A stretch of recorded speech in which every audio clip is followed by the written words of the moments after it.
سلام. شکوفه های بادوم در اومده، انقدر قشنگ شده. یه باد بهاری هم میاد. یه اومدم بیرون هم همه ذره موتور سواری کنیم. هم چه باحال شکوفه. اینجا هم سو است، پایین رشته کوههای کرکس. جای بدی نیستش، یه جورایی جالب است. و یه چیز جالبتر، اون بالا تو دامنه کوه نگاه بکنی، یه درخت بادوم ببینید که اون بالا شکوفه زده، قشنگ، خیلی خوشگل شده. حالش ندارم برم تا اون بالا، ولی منظره خیلی جالبی داره. یه با همین شکوفه های پایین مجبوریم بسازیم دیگه. چقدر زیباست.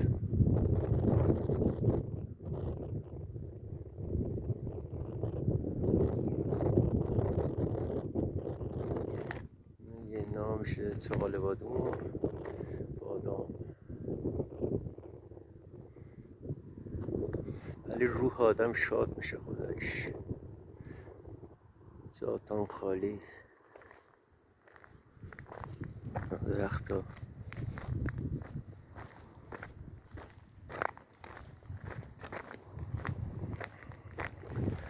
خدا کنه تیگ نزنه، حیف این گل است که تیگ بزنه داغون کنه.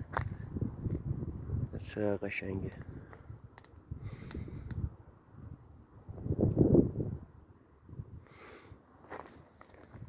موتورمون رو نبرم، ایرانه دیگه.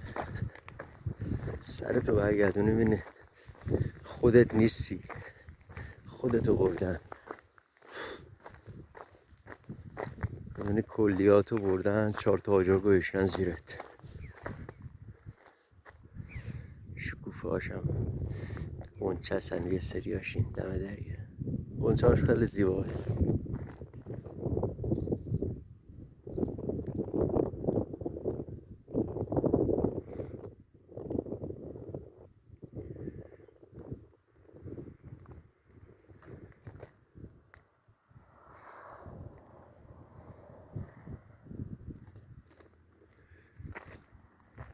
هوا ابر، آسمون آبی بود، بعد از ظهر یه ابر شد. امروز روز 13 به در، جای خلوت دنج.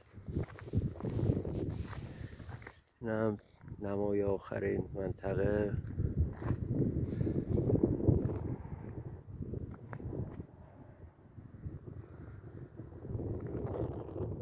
شاید زیباتره چون گنبد پشت تیر چراغ برقی یه دونش معلوم نیستش. یاد از این نمای منطقه این گنبدا.